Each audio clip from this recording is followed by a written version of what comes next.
Batgirl is without a doubt one of the most recognizable female heroes. Like, when you think of popular heroines, she's one of the standouts. Her presence in the Batman mythos kind of symbolizes the expansion of the wider Batfamily after Dick Grayson became Robin. Despite how popular or recognizable she is, I feel as if most people have a very surface level understanding of who Batgirl is as a character, especially when it comes to the main three that have taken up the mantle at some point throughout Batman's publication history, post-crisis anyway. It's gotten to a point where average people understandably would interchange Batwoman and Batgirl as if they were the same person. Oh, did you hear about the horrendous Batgirl CW show? Hey, did you hear about the Batwoman movie that got cancelled by Warner Brothers? Barbara Gordon is without a doubt the mainstream version of Batgirl, or at least the most popular to take up the mantle, as she's gotten the most screen time and adaptations, whether it would be thanks to Batman the Animated Series or the Arkham games. Her role in outside media can be tracked down all the way back to the Adam West days during the 60s Batman show with her alongside Batman and Robin. They even had her do some PSA on the importance of women getting equal pay. Same job, same employer means equal pay for men and women. No time for jokes, Batgirl. See, whenever you're adapting Barbara Gordon, it's better to hone in on her competency as a crime fighter and computer tech whiz, demonstrating why she's such a valuable asset to the Batfamily. You know, instead of having her date a different male Batfamily character like every other week. I would never understand this obsession in having Barbara be in a relationship with at least one of them Bat boys to some degree, even if it's with freaking Batman. Bruce Timm, this gotta be one of your worst sins you've ever committed. The fact that there's even a small percentage of humans on this planet that are okay or support the idea of Bruce and Barbara Gordon dating is nasty work. They're both consenting adults, so it's not that bad.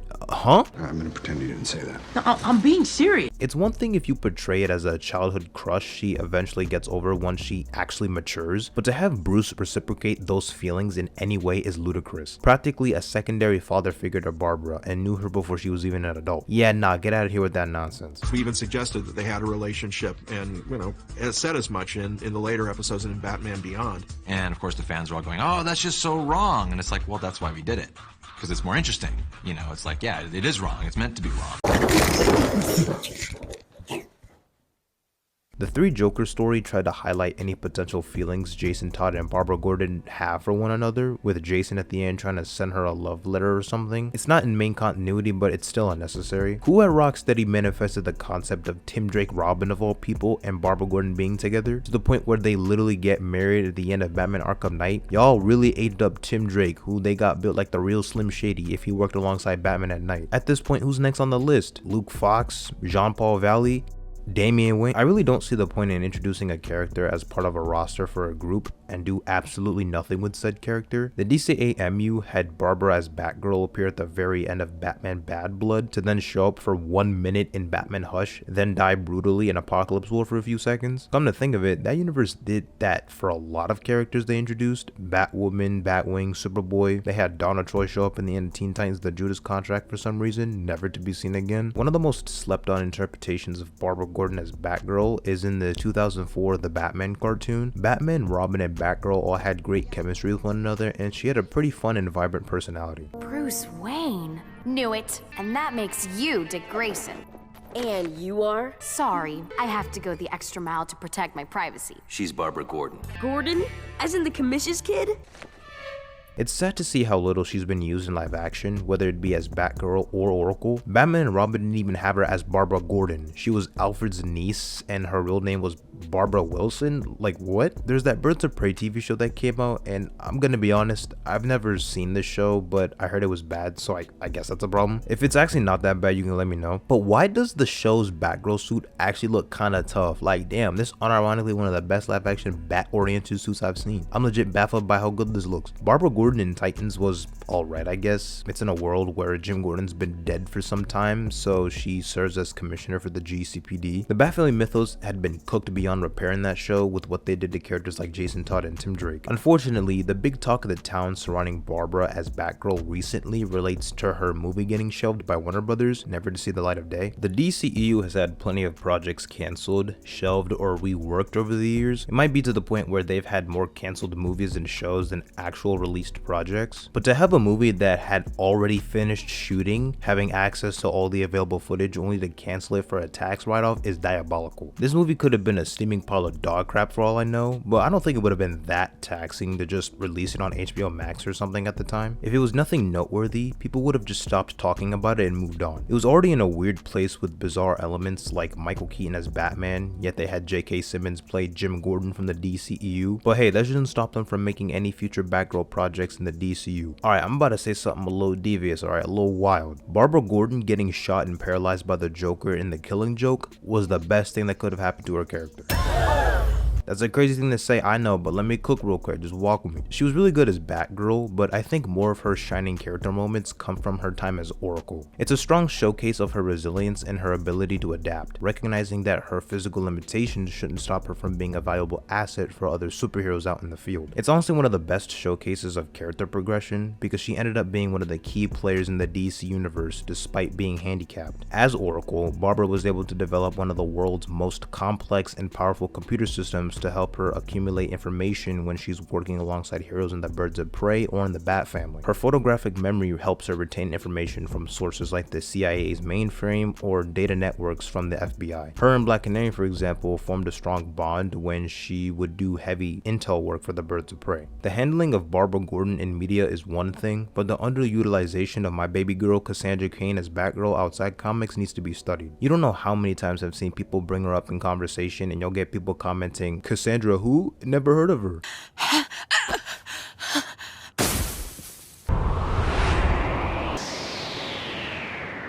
As for my hot take of the day, I think Cassandra Cain should be the character to don the mantle of Batgirl. I like Barbara as Batgirl, but I think she far better serves her purpose as Oracle. Cassandra Cain stands out as one of the most compelling players in the Batman mythos. Her first appearance had her be a part of the No Man's Land event, which was a massive Batfamily crossover where Gotham had suffered an earthquake, resulting in the US government declaring it a no man's land with it no longer being considered US territory. Any entrances or exits in and out of the city were cut off, and it was just the Batfamily, the GCPD, or any other individuals who remained after citizens evacuated. Cassandra's the daughter of David Cain and Lady Shiva, two of the deadliest assassins in the DC universe. Funny enough, David Cain was actually one of Bruce Wayne's martial arts mentors during his expedition around the world to train to become Batman. She has a pretty tragic backstory, as her father, David Cain, only raised her to be the perfect killer and assassin, in a way where violence and reading body language were her only ways of communication. He purposefully never taught her how to read, write, or even speak at a young age, so she was pretty much mute. David Cain would experiment on infants, training them in isolation and deprived them of human speech. The goal was to adapt the language center of the brain to interpret physical movement as a language. He taught Cassandra to master every known weapon, whether common or rare, and also trained her in every form of combat imaginable. Her ability to read body language is so advanced that it allows her to predict her opponent's moves before they even make them. She'll read body movements like how an average person would read a book or a newspaper.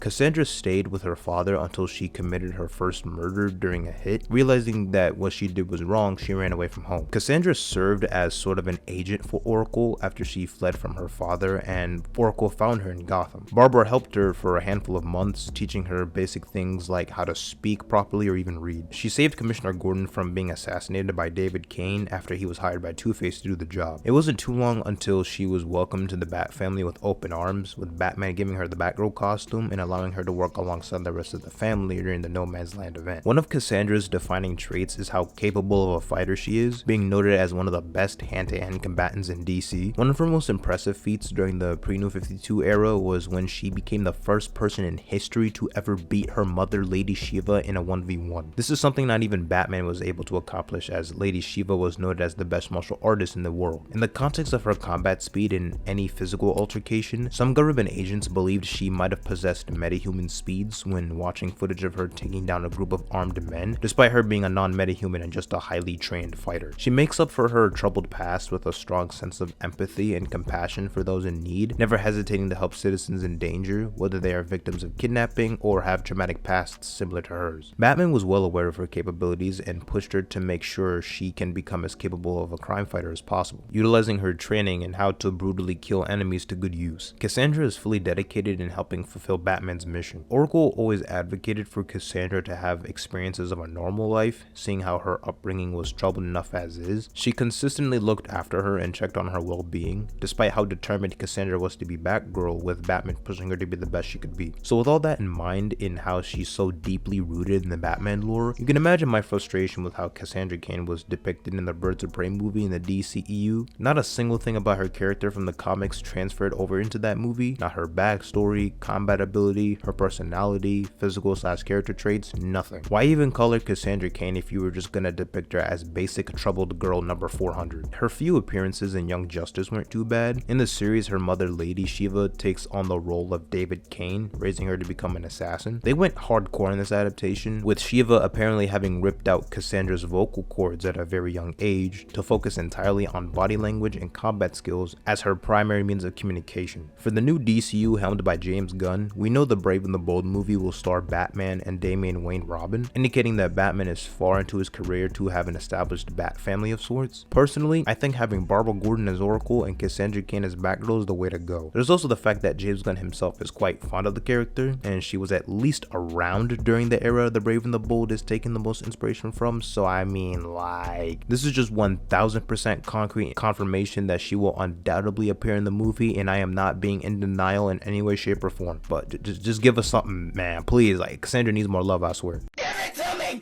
Give it to me! Give it to me! Give it to me! Just give it! It's been somewhat of a weird case with how Stephanie Brown has been handled, given the few personas she's had over the years. She's mostly known for her role as Spoiler, and would initially be a main supporting character in the Tim Drake Robin books. Stephanie's the daughter of a supervillain named Clue Master, who's kinda like the discount Riddler from Temu. Instead of riddles, it's just clues. She took up the persona of Spoiler for the sole purpose of stopping her father's evil schemes and whatnot. Stephanie and Tim would develop a close relationship over the years, and she would cross paths with a multitude of other Batman-centric characters, constantly teaming up with Batman or Cassandra Cain, for example. Sometimes whenever you mention the importance of the 4 main Robins, you may or may not see people be like, what about Stephanie Brown as Robin? Why do people always seem to forget about her all the time? Maybe it has something to do with the fact that Stephanie was only a Robin for less than 2 months canonically, then got fired after disobeying a direct order from Batman. Her desire to become Robin didn't stem from some altruistic mission to better protect the innocent, unlike Tim Drake, who became Robin to emphasize the importance of Batman needing a Robin. Tim Drake's father, Jack Drake, found out about his son's secret identity as Robin, and he wasn't happy about it one bit. He essentially forces Tim to quit the mantle of Robin as he thought it was too dangerous. Spoiler was out on patrol one day and decided to go to Tim Drake's school to check up on him. She spots a girl kissing him in the hallway, as the girl didn't know Tim was in a committed relationship with Stephanie. So she gets the wrong idea that Tim was cheating on her. Then she makes herself a homemade Robin costume in her bedroom, sneaks into the Batcave, and tells Batman, hey, I want to become Robin, and Batman's just like, yeah, sure, why not? Huh? To top it all off, Batman ended up firing her as Robin after she disobeyed one of his orders. This happened only 49 days after she became Robin.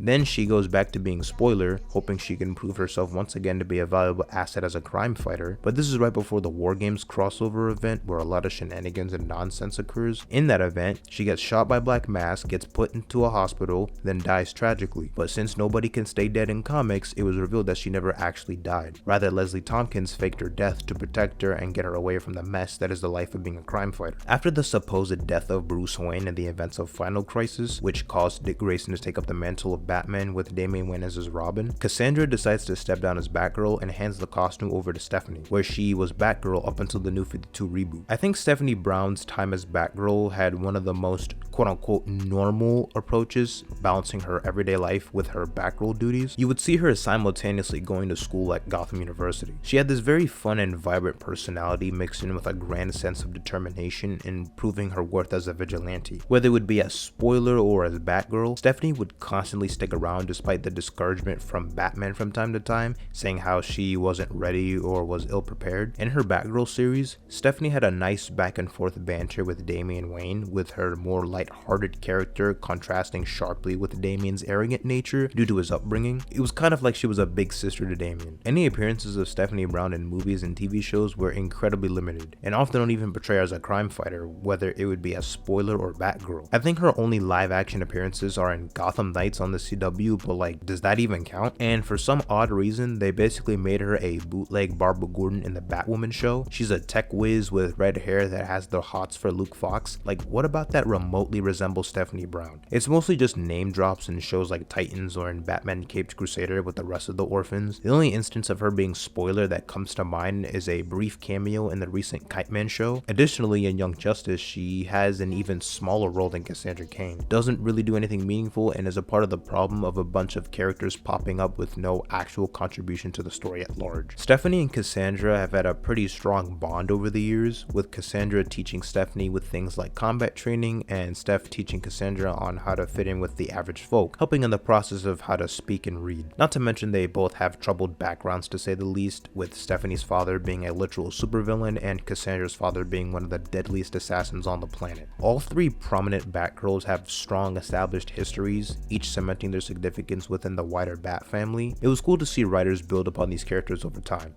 Then the New 52 happened. With Flashpoint creating the New 52 and serving as a company-wide reboot, the initial Batfamily roster we see in the beginning of Scott Snyder's New 52 Batman run is condensed. They made Batman like a decade younger, and all of the lore within the Batfamily, from Dick becoming Robin to Damian being brought on board, happened in the span of 6 years, which makes absolutely no sense. More notably, they pretty much erased Cassandra Cain and Stephanie Brown along with any of their established histories pre-New 52. They also decided to reset the status quo of having Barbara Gordon become Batgirl again, with the excuse being that she got some special spinal implant that allowed her to walk again. So you're saying she could have done that at any time but chose not to until the start of the new era? Both Cassandra and Stephanie were reintroduced in the New 52, appearing in Batman Eternal and Batman and Robin Eternal. Their origins and how they came into contact with the Bat family weren't drastically different from their pre-New 52 origins. Some minor tweaks here and there, like Cassandra being codenamed Orphan rather than becoming Batgirl. Other stuff in DC Rebirth would highlight Cassandra Cain's competency as a fighter, where both her and Stephanie joined a Bat family team with Tim Drake as Red Robin, Clayface, Batwoman, and Batman in the Detective Comics title. It further solidified how much of a father-like figure Batman had been for Cassandra, especially with Lady Shiva's sadistic mentality and trying to manipulate her daughter into becoming more of a weapon. More recently, there was this Batgirls series that lasted for about 19 issues, with Barbara Gordon, Stephanie Brown, and Cassandra Cain taking center stage. But the problem is how they all decided to codename themselves Batgirl again. It's not a matter of Barbara being the primary Batgirl, Cassandra as Orphan, and Stephanie as Spoiler. They all just call each other Batgirl for some reason, which is kind of dumb. 3 Batgirls running around simultaneously, like, we don't need all that. I think in current comics or in any medium, it's best to have Barbara as Oracle, as she accomplished more in the DC universe in that role than as Batgirl. Stephanie is more in line with her role as Spoiler, so I think that leaves Cassandra with the mantle of Batgirl, or at least just pick and choose so that we don't have like 3 different Batgirls running about at once. I think all 3 in the post-crisis continuity have a lot to offer, particularly Cassandra and Stephanie being some of the most underrated Batfamily characters non-comic readers don't know too much about. Everybody's got their personal favorites, and it's hard to say if there's any objective best Batgirl or whatever, but if we're being real here, it's Cassandra, no doubts about it.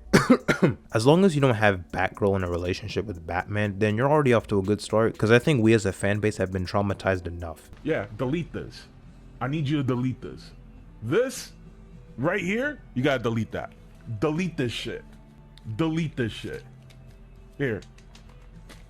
We're never gonna talk about this ever again.